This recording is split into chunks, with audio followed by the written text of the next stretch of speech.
In typical Southern California fashion, traffic is insane. So Randy will be walking in the next 5 to 10 minutes. So just expect that. But other than that, we can get started.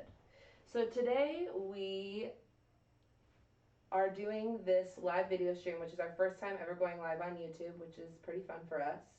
And the hope is to talk about the gear that we have been using both live, and really what brought this up was us being in the studio, because we would take pictures of what we were doing and people would ask about the gear we were using.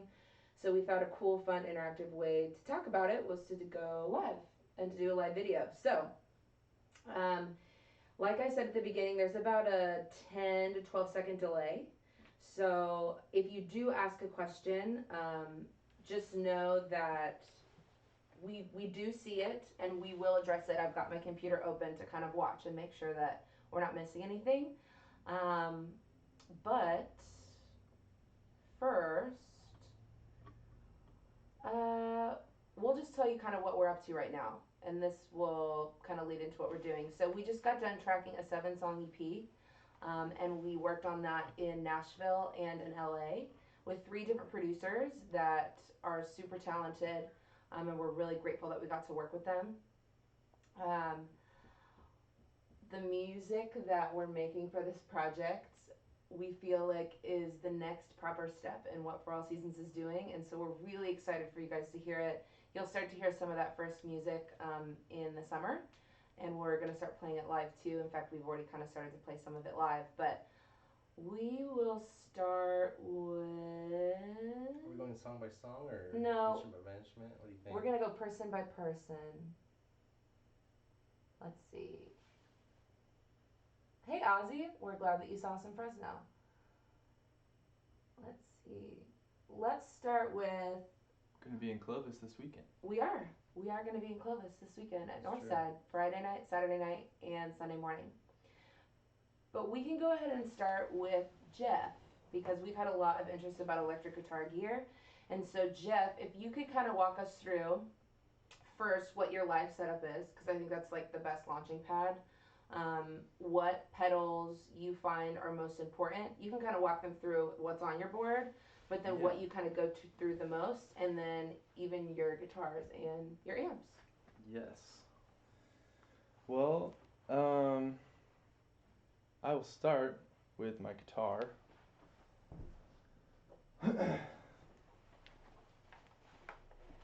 Bryce, help me. Like, tell me if people can see my guitar or not. I'll just go here. So this is a guitar that I picked up. When were we in the studio for Eternal King with Brandon?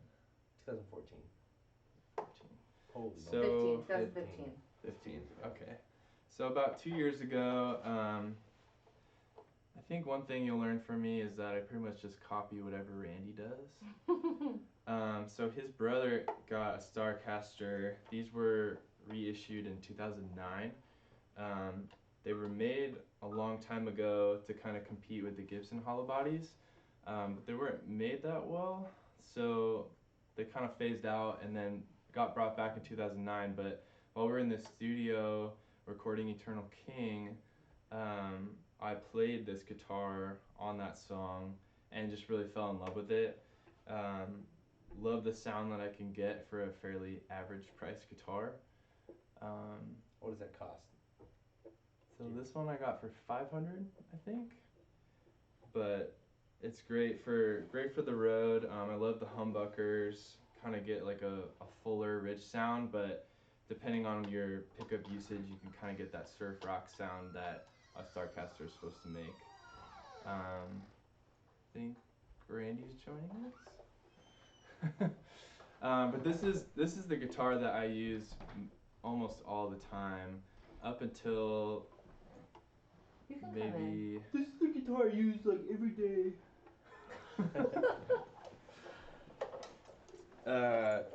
So this one I use all the time, but when we went to the studio for this next project, the EP, we had a friend that let me borrow this guitar for an extended amount of time. And this one I really fell in love with. It's a Fano Alto De Facto. I'm not sure what year it is, but I ended up using this one a ton on the new record, and am also excited to use it live now. But it's got kind of a different sound than the Starcaster, which I like, but I tend to like kind of a fuller sound with guitars as far as like thickness. So this one's USA made and really high quality. This is more of your higher end price guitar. But I figured if I'm going to keep doing this for a while, I better get a good one. So this is the Good Fano. thought, Jeff. I like that thought. Thanks.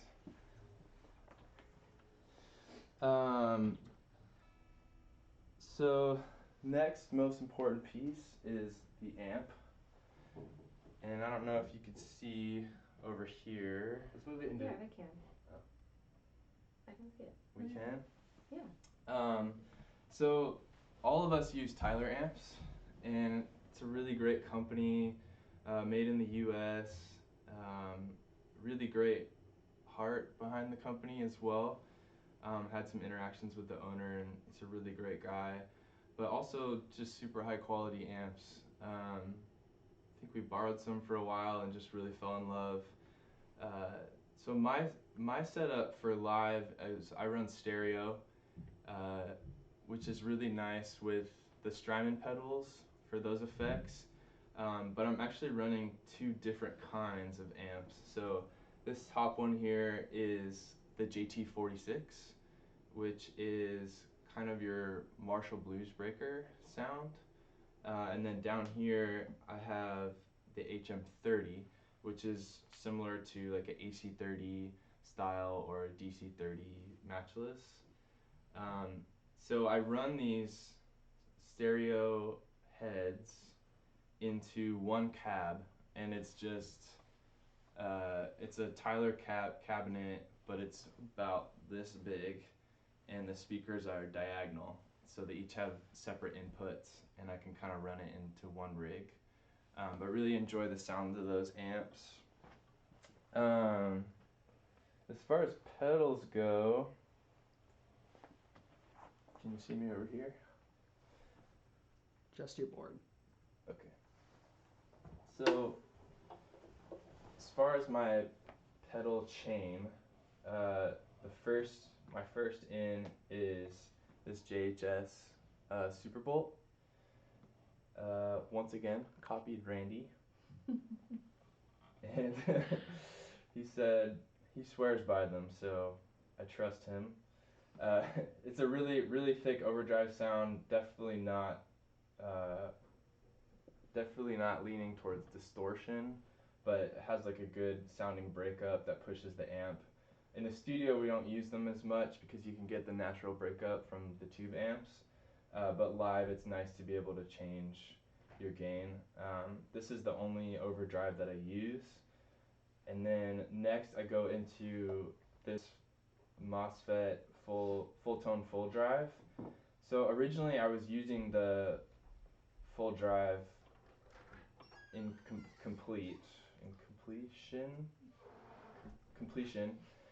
and then it broke. But JHS makes mods on these, so they pretty much split the channel of the full drive and turn the right side into their mini bomb boost, which is just a very clean boost, and that's what I use for solos or just large moments dynamically. Then from there I run into this, which is fairly new. I just got this for the studio and used it a lot, but it's the Electro-Harmonix POG 2, and just like the differences that you can make with your sound. You can go 2 down, 2 up, 1 up. You can change it however, and then make however many presets you want. It's a really fun pedal. And then from there into standard small tuner. And then these are kind of where I get most of my sounds as far as leads go, and um, creating ambience. The two Strymon pedals. So the Strymon timeline is the delay, stereo delay, and then this Big Sky is the reverb. What I love about these pedals, and they're definitely not necessary for getting these kinds of sounds, but what I like about them is that there's so many different options to choose from, and you can save presets. So that way live it's very user friendly, and I can just tap to the next song. I can name it however I want, and they come out with a library software that you can put on your computer, and then you can order your songs based on how you've named them and put them, one to the next. So I just pretty much scale up for every song. They're so just dynamic in their usage. I mean, you can get octo verb sounds out of the Big Sky. The cloud reverb and the bloom are kind of dreamy sounds, but then you've got like a really nice dark room verb that I use a lot.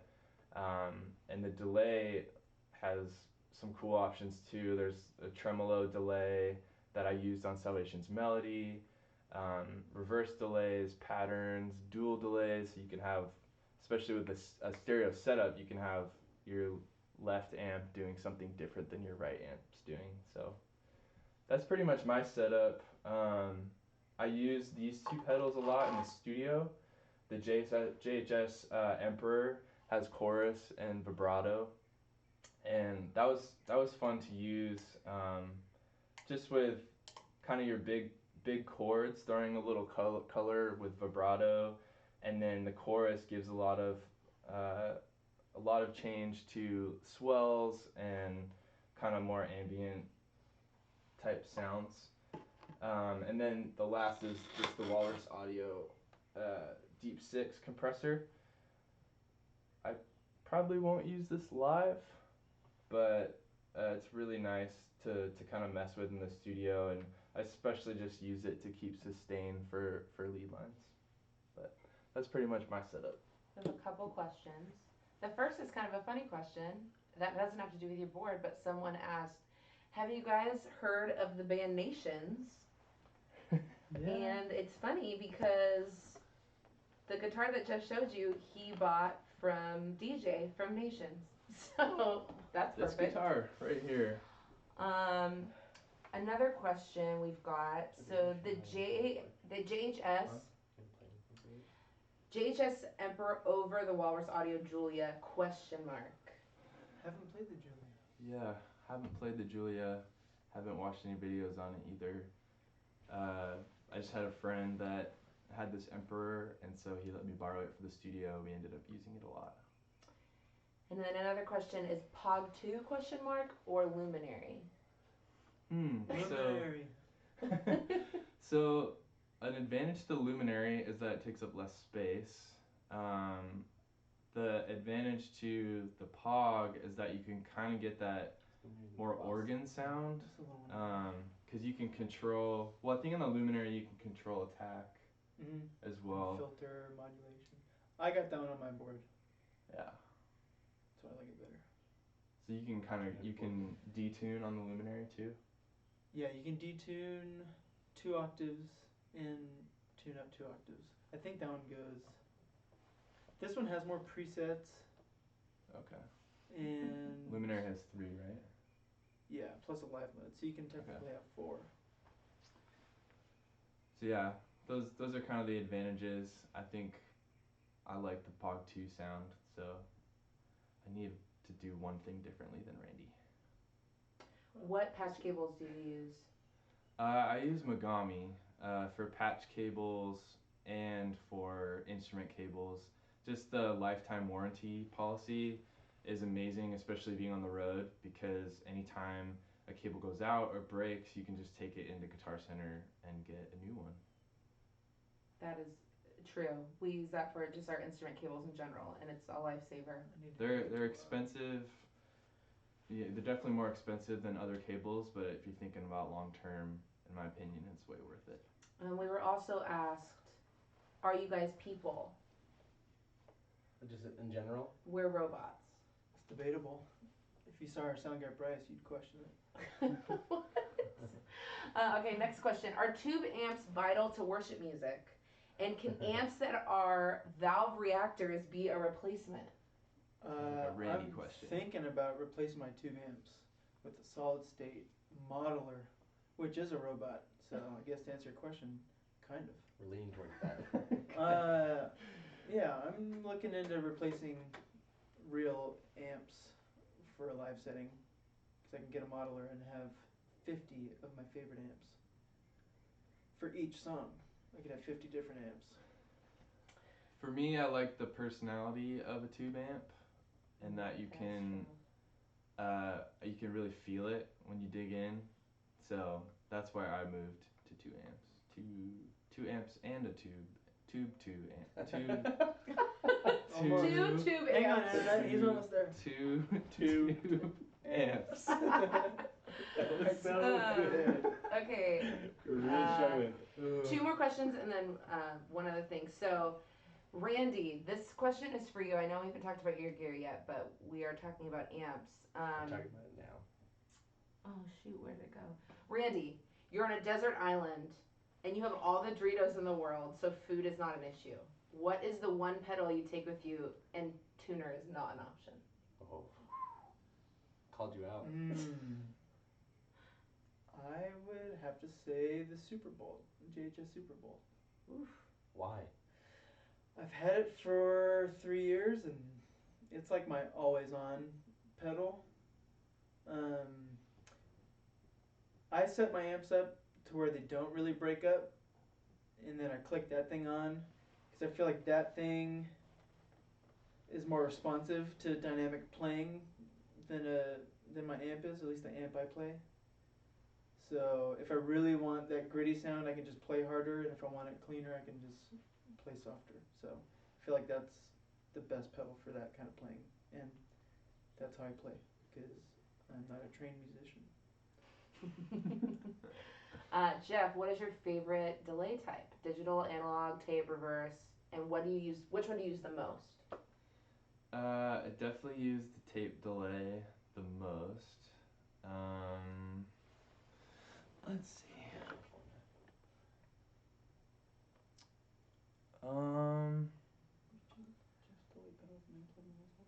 I'd say in the studio, I really like the reverse delay. They're just a lot of fun to mess with. Live, it's hard to get it right.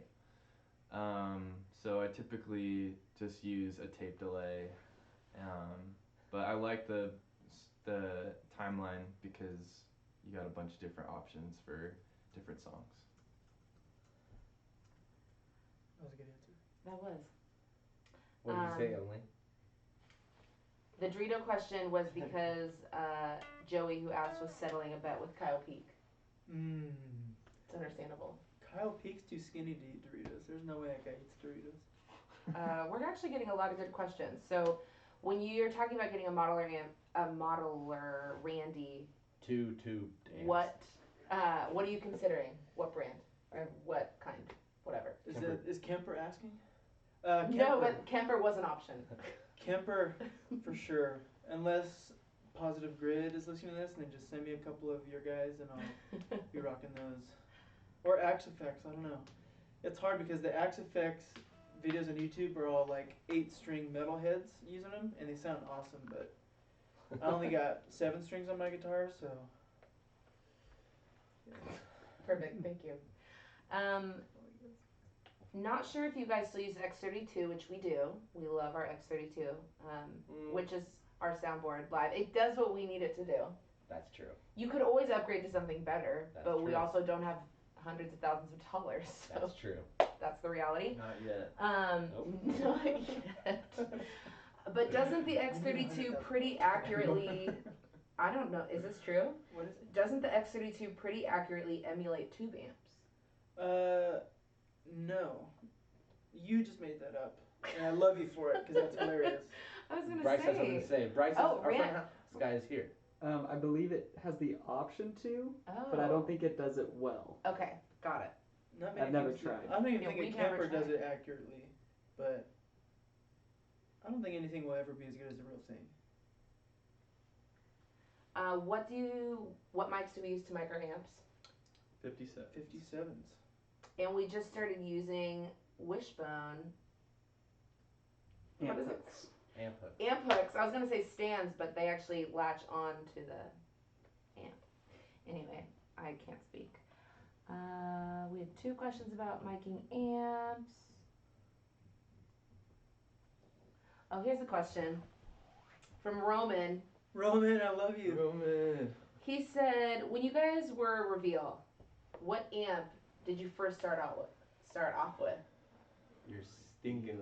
Oh, you're line 6. That was pre-reveal. Bones. Those are your bum. Bones. Or Fender. You had like a line 6 before, didn't you? You also had a UK Fender too. So pre-reveal, I started with a Line 6 Axis 212, which is kind of an amp modulator with built-in effects. That was not so great. And then I moved to a Hot Rod Deluxe, which I loved that amp. And then I met someone who was making amps at a church we were playing at, and ended up buying a kind of a AC30 type amp off of him. And that's kind of when I started to use more Vox sounding amps. I think I used a Vox AC30. That I bought off Craigslist. It was awesome. Had wheels on the amp, but didn't even need a case. It's amazing. It's I remember that thing. Tolex getting thrashed. Yeah. Dom, we also think that we should have NF on a future record. We're working on it. Bryce, we are. NF, I know you're watching. In our dreams. Yeah, Nate. Come on, Nate. Okay, well, we kind of started talking about, really quick, this will segue into Randy. You talking about your stuff. Would you recommend a Vox AC15 VR?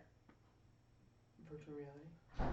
I know, is that what it stands for? I don't know what What that does VR is. mean? What is the VR, or do you just, Oh, did it look at just that. need a Vox AC15? Valve something? Yeah, AC15s are great. Excuse my mom, she doesn't know that we're going live right now and we're at her house, so you might hear her talking. She's really sorry. Hi, Mom.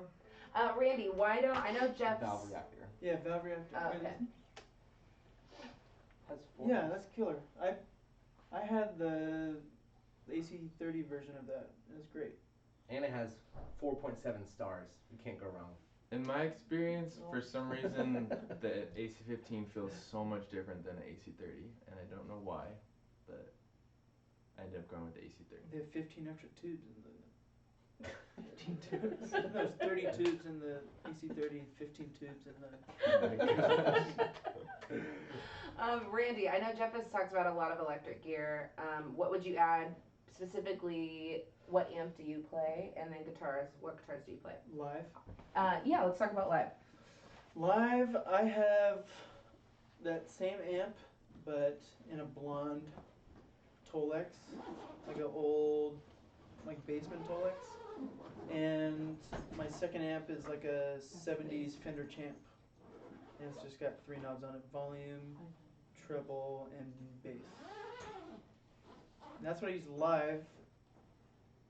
In the studio, I think I use all these amps.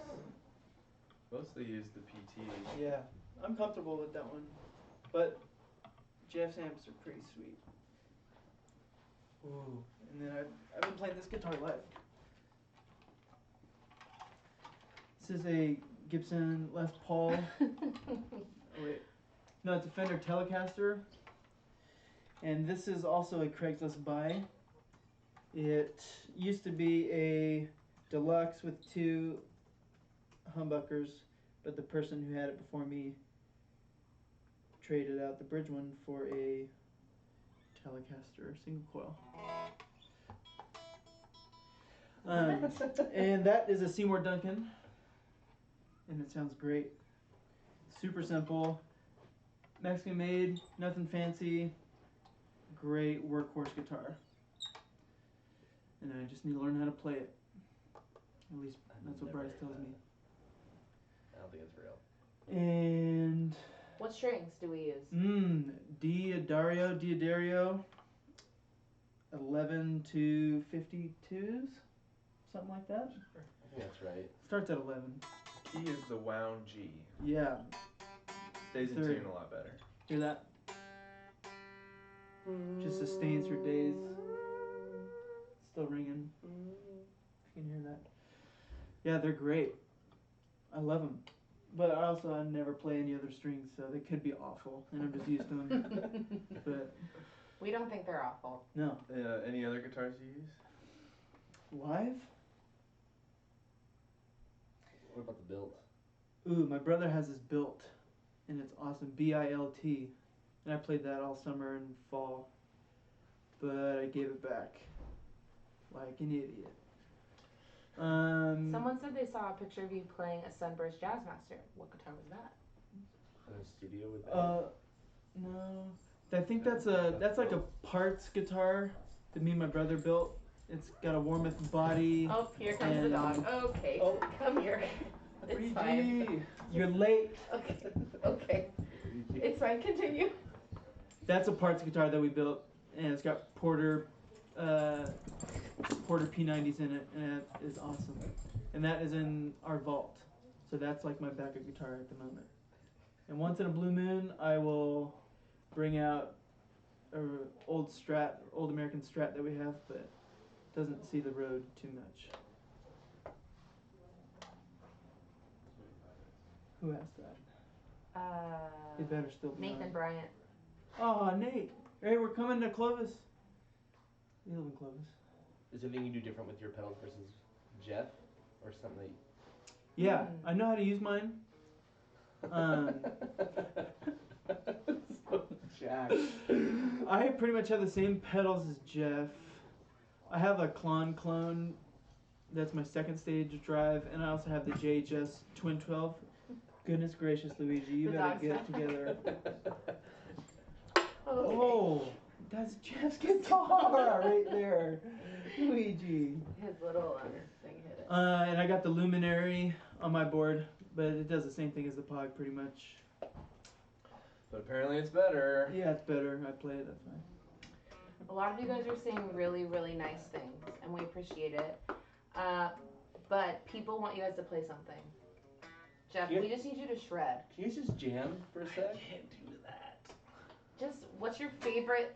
Here's a good question. What is your favorite lead that you currently play with the band? And then can you walk people through what you use on it? It cannot be for a new song, because they won't know what that is. Ask a specific song then. Who's the best at playing guitar in your band? Someone asked that. Not me. Emily. No, it is not me. It's Johnny. He's the best. Not a tuning guitar. With a tuner. Something's wrong with my strap. Jeff is trying to play live. Just trying to put I mean, he's trying to get it together. I'll get there. Because we did turn these amps on, so we could. After this, we'll start talking drums. Jeff, you should sit down on the amp so people can see your face. They don't want to see my face when I play guitar. Then you should get closer to the camera so they can see your... Someone asked for This Amazing Grace. Ooh. Do you have a solo in that, Jeff? I would say that's not my favorite lead that I play. Oh, Phil, you listening? Sorry. Phil's gone. Oh, here we go. How do you play the riff on One Thing Remains? It's so good and one of my faves. Thank you. Jeff said thank you. So that one, We're gonna first play things that song. first, I'm gonna play my favorite real Okay, I was quick. gonna say, we're playing One Thing Remains on Sunday, so you can give yourself a little refresher. There we go. Okay, so my favorite right now is our cover of Everbee. And so I use the JHS Superbolt for some dirt, and then I'm using a tape delay and the cloud setting on the reverb, and the mix is set super high. But it's kind of more of a rhythmic lead that I really love to play. Do you need rhythm? I can clap for you. Sure. No.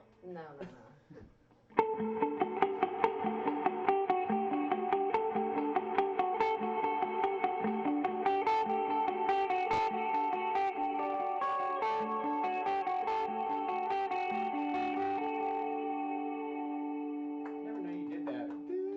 I know. That's the first time I've heard that. I play an outro. Oh, Nice. That's a fun song to jam to. Tending to like a lot more rhythmic leads lately. And then for One Thing Remains, I think I just use a hall verb. Yeah. Hall verb and then some sort of tape delay. But on that one I use a capo. We're doing the key of E. It's laughing at. Johnny just gets giggly. It's fine. He's wondering what he's gonna say about the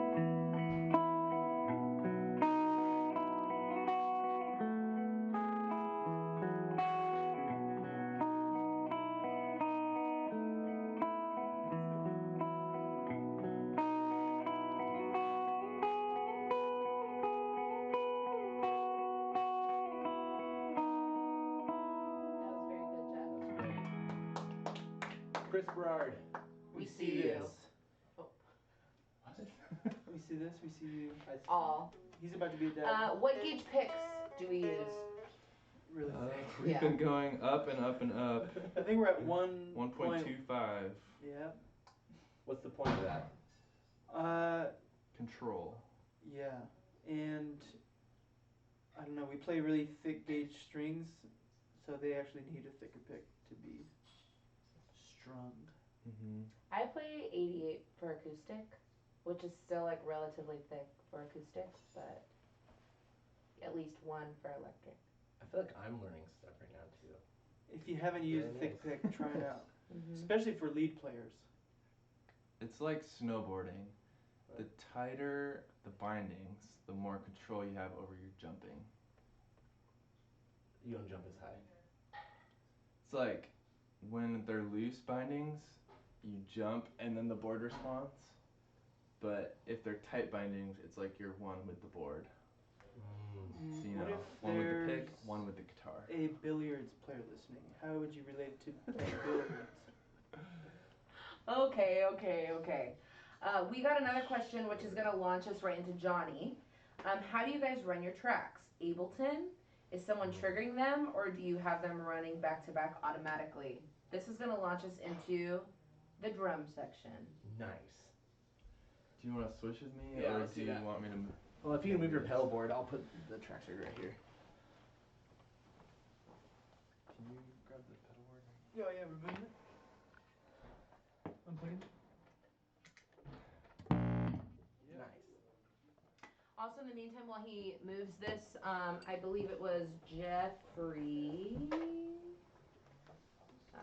that asked about a drum shield. You had sent in that question earlier. We currently do not use a drum shield, and I think for a long time we felt like they were terrible. We didn't like the idea of using them. We still don't. But there is definitely a value in having one. There are times that, depending on the vocal mic that's being used, Johnny will be playing drums and his cymbals are just feeding directly into my mic. Those are the moments when a shield is very useful, because if I can't hear myself, it's not good. And also depends on the kind of cymbals that you play. Johnny's cymbals are huge, and he will talk about that in a second. Yes. So they are a lot louder than maybe what a normal setup would be. But go ahead. But also with the shield, sometimes it also depends on the room that you're in. If it's a really live room, the shield really won't help that much. It actually will create more of a distraction than a help, I think. So I think the key to that is learning how to play What do you dynamically. mean by a live room? Live room typically means that, like, if you clap and you can hear Um, decay. Thank you, Randy. uh, prominent decay. That just means the sound's bouncing all over the place and you just hear it, or there's a good amount of slap back too when you hear it, like, which a slap back is just like when you slap your hands in the room. But like normally that's like in concrete floors, a non-treated room, so there's no like baffling around the side, so it doesn't absorb any sound. So the sound just kind of goes wherever it wants, and it takes a while for the sound to come down. So the shield, I think, is very specific to the kind of the room that you're in. But I would just say learn to play dynamically at a lower volume, and that will, one, make you a better drummer. Two, you don't have to play with the shield. Because I love the availability to interact with people on stage as well without that shield, because that shield's annoying. Oh, You Bryce. like freedom. I like freedom. Bryce, what is that cymbal baffling thing? What is that called? Shy baffles. Shy? There's also a thing called shy baffles, which a lot of people live use them. But it's on it. You can put them up on cymbal stands, and they're actually circular discs. And you put them in front of your cymbals, and it basically enables enough cut of the cymbals where the vocalist still is able to have his vocal clearly be coming through without cymbal bleed. We haven't tried them yet, but we've heard that they work, so we may Send us some. be trying. Yeah, if you're watching Shy Baffles, if you're watching 18, no, I'm joking. Okay, so tracks wise, we use Ableton, and we run a program, or we run a redundant system. And so we have two interfaces. Right here we're using the Focusrite 18i20s. We're going to be replacing those soon because they haven't been the best to us. And so Hopefully Focusrite isn't watching. if they are, This is fix a it. lesson. No, but there's we've just been having issues with the program on your computer that helps Ableton talk to the tracks or to the interfaces. So we're trying to kind of get that all dialed in. Other ones that we're looking into is the Mo2 Ultralights, which a lot of people use. So, and there's good pluses and minuses of both things. But so we're using an A and a B rig, and a thing called SW8 by Radial, which is a track switcher. So what happens is we have two computers set up, and on the back you can actually, or no, sorry. We have two computers set up, and the A rig is the first rig that's pushing the sound to the speakers. And you may or may not have had, if you guys use Ableton, may or may not have had a computer fail or like a skip or something. But the moment that happens, this SW8 with that first computer is receiving a 1 kilohertz tone. And when the computer skips, that tone stops and it notifies the SW8, and it automatically switches for me. And the audible gap is so minor, we've purposely made it skip, and when the Focusrites did work, we've made it skip on purpose, and you could not hear the difference. And so the reason why the redundant system is so important for us currently is because we do not have a bass player, and we're using our tracks to run that bass. So having a bass go out is kind of a bummer when you're playing live. So being able to have a redundant rig where an A rig fails and a B rig picks up is really important. But how we're firing the tracks or triggering them is I have a, what is it called? Not a Boss. What is that? What do you use for your The assistant pedal? Boss 5U. The Boss 5U. So I'm running that. It's like out. this sustain pedal. Yeah. Press and release. So I'm running that out of my, I guess I'll backtrack a little bit. So my computer, both Ableton sessions are running and also triggering my drum samples as well. And so I load all my samples into Ableton, and I'm using my drum pad as a controller, a MIDI controller. And so when I hit those notes, it's sending that MIDI note to Ableton. It reads that and then it sends it out to the speakers very quickly. And so I'm able to run a foot pedal into the back of the sampler pad, and that acts as another MIDI note. And so I can set that MIDI note as a fire track note, I guess you could say.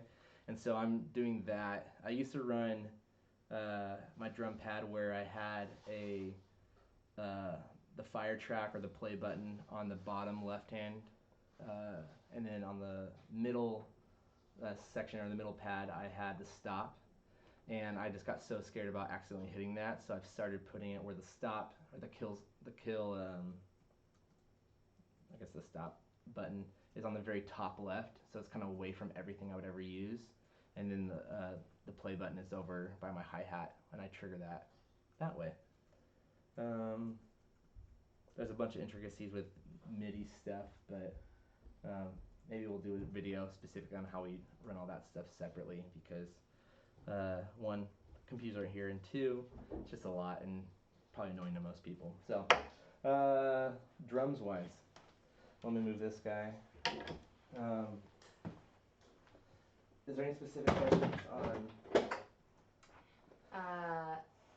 Welcome back, it's over here. Someone did say that heartbeats are awesome, which is what you play. Cymbals. Yes. What sizes? So the cymbals I play, I have a 24 Epic Ride.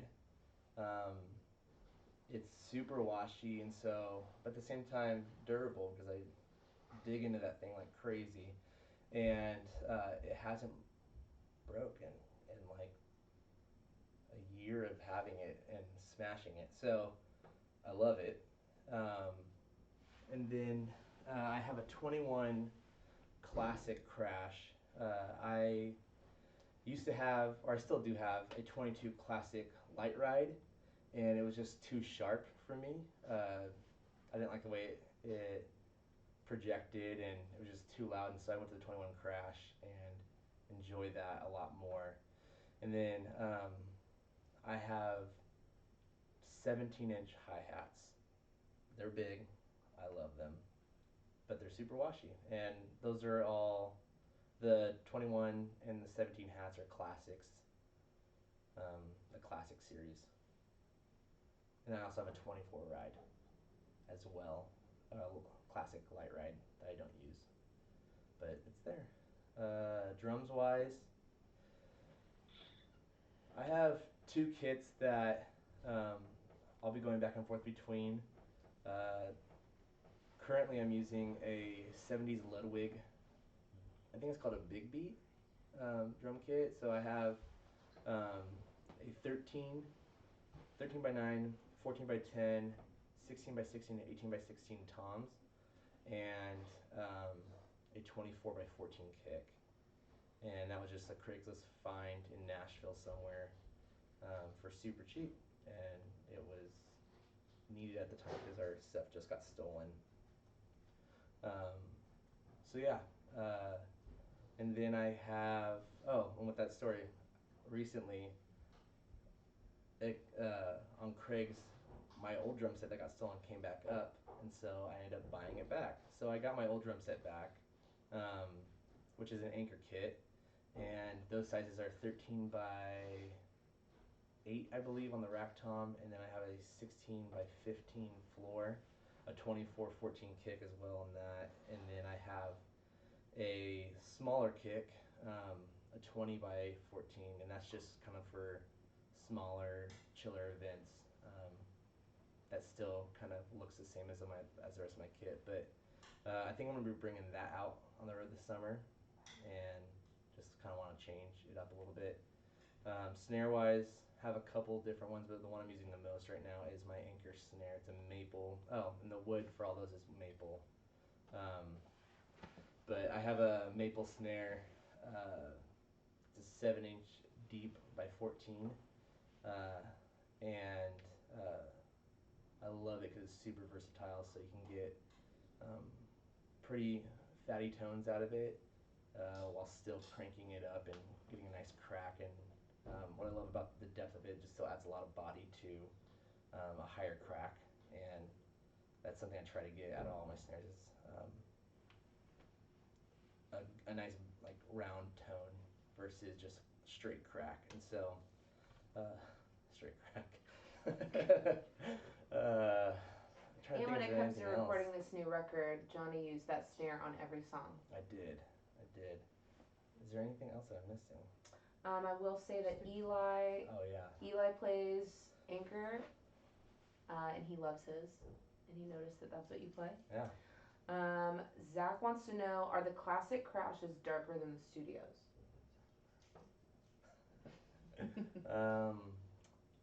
The studio. So when I originally bought them, I had a studio crash, and I wasn't that big of a fan of it. I think it was not darker. I think it was, from what I remember, it was more of a higher pitch, and I returned it because I did not like that tone, and I wanted something a little bit darker. So I would say probably the classic is what you'd want if you want a darker tone out of those two. But I may be wrong. What would you say is the general rule of thumb for when you tune your kit? I feel like I still suck at tuning drums. I just kind of go until I figure it out. But what? Adjusting the room. Yeah, that's a good point. Is that when I'll try to get a decent tone. I think when I first put new heads on, I try to find a room that's pretty like down the middle of like enough liveness in it, but then as it's dead too, and so you can kind of get like a nice even tone for almost any room that you would go into. And then when I set up in a new room, I definitely tune to the room because each room just sounds so different, and your drums will sound so different in each room. So typically in a brighter room, I try to tune my drums a little bit darker because so naturally you have a lot of attack in bright rooms, and in a dead room, crank it up a little bit because it's a little more dead. So, but I think when I first put a fresh head on there, I think my goal is to kind of like evenly tune it as much as possible, and I've used different tuners or like tuner helpers, and never really stuck with it. So I just try to evenly tune each side, and eventually get to the tone I like. You should tell Maggie to stretch your skins too. Skins, I like that. So when I first put drum heads on, what you'll notice is that when you tune and you just leave it there, you come back to it a couple hours later, or maybe you tune it at night and you come back to it in the morning, and it sounds completely different than when you left it. That is just because the drum head is stretching and getting itself accustomed to the drum shell that you're putting it on. So something I do is I typically lean into the snare and I push down as hard as I can in the middle, or even like put my knee into it, and I'm a big boy and it doesn't break, so you're good. But basically the idea is just stretching out the drum head, so that way when you tune it, it's almost to the point of it like being fully stretched and like sitting on the drum shell nicely and evenly, versus coming back to it and just seeing that you spend an hour maybe trying to tune your snare drum and it's not anything like you had it, which is super frustrating. Heads and stuff. So drum heads, I play Evans, and they came out with a new head recently called the UV1, and I love the head. I think it's a 10 mil ply, single ply head, but it's called UV1 because it has a UV coating on it. I don't know what that means, but all I do know is that it lasts a lot longer. And so imagine if you use like a single coat or a single ply coated head, and you dig into it and there's a bunch of like stick dent marks. After maybe a few times playing, I've used my Evans UV1 head for about a month now, and I'm just starting to see dent marks in it. And so I know there's something about it that has a better protective layer on it, so it lasts a lot longer. But I love single ply heads because the openness of the drum sounds a lot better to me. I'd rather have a live drum and mute it and like tone it back with like moon gels or gaff tape versus putting a drum head that's already like a 2-ply that's way more dead or something. Um, so I use UV ones almost on everything. Um, when it comes to toms, if I want more of like a vintage sounding drum vibe, and then, but currently right now what I'm doing is I have the UV one on my 16 floor, and then on my 13 rack I'm actually doing I think it's the EC2 clear, and I just like the attack on a higher tom from a clear head, but then I like the lower rumble of a coated head on the floor, so I decided to just do that and have fun with it, and so I've really enjoyed having those differences, and I think the drum shells make it cohesive enough to where it still sounds similar, but the attacks on them are a little bit different, so it cuts through differently and sounds differently. Bryce, does it sound good live? Yeah. Cool. I'd never known. So, sticks. Actually, on the record, I used on my anchor kit, I threw 2-ply clear heads on it and tuned them up pretty high, and that was a lot of fun too. Just something about clear heads I love, and the attack on them and that tone that it gets, and so yeah, that was fun. Kick drum heads, they have, what is it called? Um, yeah, I'm looking at you. It's like, tell me what the drum head's called. No, there's a new Evans head that they came out with last So it looks like a year. moon?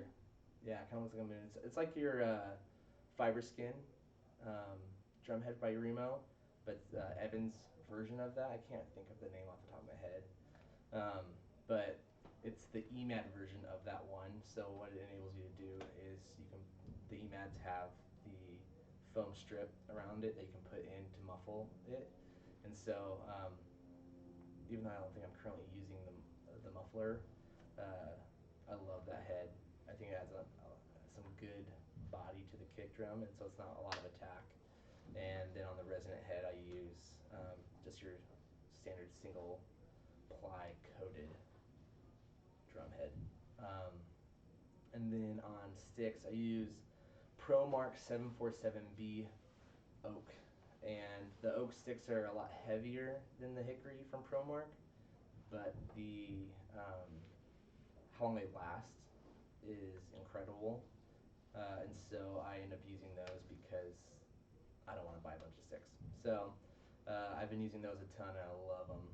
And the 747, it's either the Rock or the B. I think it's 747B. I think it's like a 3/4 of an inch longer, and I just like the length of those. So those are the sticks I use. I mean, they have all those like accent sticks, like the broomstick and mallets. So I have all those too, but I don't use all those all the time. Awesome. What shoes do you wear when you drum?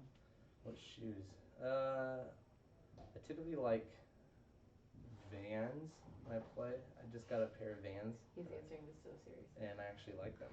It's hard playing uncomfortable shoes. Yeah, like I have boots and I played in them, and halfway through the set, most of them I have to take them off, or completely. They're zipper boots, and so I have to completely unzip them in order to like let my ankle be able to move around, because I'm doing a ton of double kick.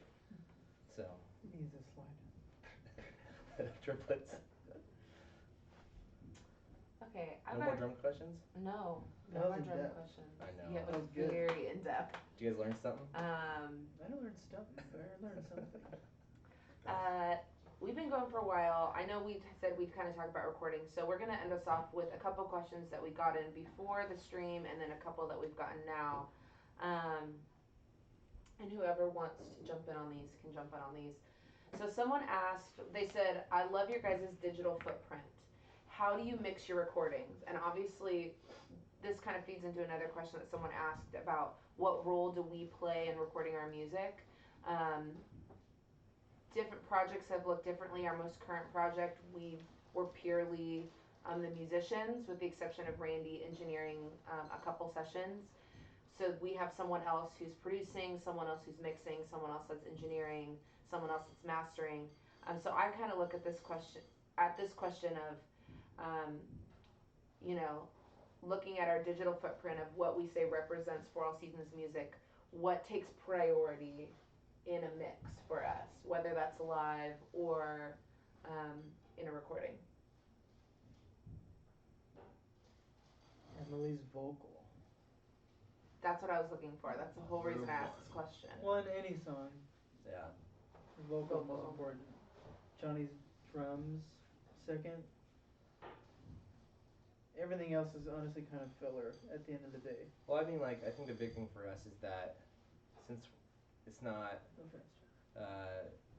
Emily singing and we're just her backup band, and like she's the artist, we are a band, and so I think our footprint is how do we communicate that we are a band, and so I think those are like having I don't know if this one thing, but like like band drum tones and band guitar sounds versus like your solo artist where the drums are kind of tucked most of the time in mixes, and the guitars and the vocals way on top. I think we try to have something that's a little bit more cohesive along the entire grid, but making sure that Emily's vocal is definitely at the top or poking through probably the most is, I think, important for us because it's great. Well, I think something that's important to our music is lyrics, and so if you can't hear what the lyrics are, then that was her way of deflecting praise. Well, I'm just thinking like what's specific to For All Seasons. You know, Jeff and I spend a lot of time making sure that the lyrics that we write are meaningful, and genuine. So it would be kind of silly for us to go into a recording situation and say, you know, muffle the vocal and just kind of put it under for texture. I mean, yeah, I think we do place an importance though on worship through music, in the sense that we are as not just the words, but as musicians pouring our heart into our craft or our instrument. So whether that's the guitar or the drums or the keyboard, leaving space for that to move people as well. I know in my own experience, sometimes music is just as powerful as words. And so we're trying to create music that can accomplish both of those things. Yeah. So like I said, we didn't record this last project ourselves, but we do spend a lot of time demoing out stuff to get things the closest possible to a finished product so we can prepare ourselves. And I know that we meet a lot of people who want to record, and they want to know what kind of setup they would need. And both Randy and Jeff have setups in their home so they can work on tracks or work on demos. What would you guys say are essentials to sort of like an in-home setup, recording rig, and how simple can it really be? Super simple. Very simple. Well, these days you need a computer. There's no way getting around that. Well, you could record it not on a computer, but eventually you need a computer to get it out there. If you just want to make music for your mom, you don't need a computer. But what do you need to make music for your mom? you just use a little 4-track and then just give her that. Is it her 4-track? Yeah, of course. But just a simple interface. I mean, the interface I use at home, and everything in my rig I can bring in my backpack. And now that we just got these SKB cases, we'll even start bringing out studio monitors and microphones and a couple stands. What interfaces do you guys use? Jeff and I use Universal Audio Apollo Twins, little desktop Thunderbolt interfaces, and they're awesome. Just 2 channels in, nothing fancy, but super high quality, and they're actually amazingly priced too. Especially right now, you can get one for like $380 right now because they just released a new model. But they got really good plugins too, with the UA plugins, and so like Randy and I use a lot of the amp plugins, or not a lot of them, but there's I think two of them. So those are really useful when it comes to tracking guitars on demos, because a lot of times it can be hard to get a good guitar sound on a demo, and you just kind of end up using the keyboard, like a MIDI keyboard, to get the sounds you want. But the UA amps are a high quality sound. yeah, and I've even used it live before, where there was no amps for backlines. I used my interface and fake computer amps, and it was awesome. Good But headphones is important. Yeah, headphones. But it doesn't even. Johnny had like a super cheap interface that he tracked Emily's vocals through, and they sounded awesome. So don't think you need these expensive interfaces. And that was just like a $200, was it Steinberg USB that was interface? The little one. the Apogee One, that little tiny No. thing. Oh yeah, the Apogee One. That's a great one. Yeah. And you can even get like a USB mic now. Yeah, and that sounded pretty incredible. Yeah. So I was gonna say an important thing is a good quality mic. I mean, like I've seen like Apogee has like a USB mic that I think it's like $100, maybe $200, but it sounds like pretty incredible. So what would you say? You could get a great mic for X amount of dollars. Well, it depends like what great means. Just to track a vocal into. 57. Yeah. Or if you want to go a step above that, I mean. What's that? Listen to any. SM7's like $350. You can get one for $300, and every giant record in the last 10 years has probably been somewhat tracked on an SM7. Yeah. So, it's a great time to be recording at home in our time because we have so many resources for small amounts of money. I mean, even like the idea of just getting a really cheap interface, a really cheap mic, and if you guys have a Mac, Logic X Pro has a ton of amps on there. I wouldn't say they're as good as the Apollo simulators, but they kind of have almost everything you would ever need, and it's only $200. And if you're like just kind of starting and figuring out what you want to do, I feel like that's a great program to run it out of. And it's a really user-friendly DAW. You even get those in GarageBand, I think. Yeah, GarageBand is free on a Mac too, so yeah, there's just a ton of options nowadays, like Randy said, that it's super, I think, pro making music nowadays with computers and stuff, so just kind of figuring out what works best for you and running with that. We had someone ask what mic I use for live and recording. Live, I use a Neumann KMS 105. And then recording, I mean, I've used an SM7 in our demos. I've used that Neumann in demos.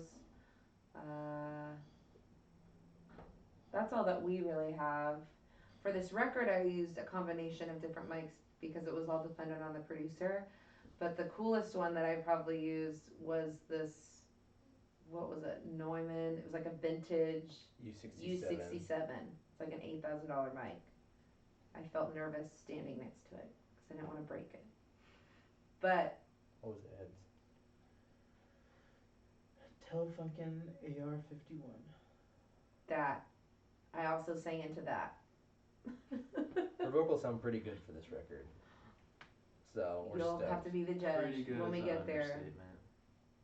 So I can't lift her too high because it'll get to her head. Big head. Yeah, seriously, I have such a big head.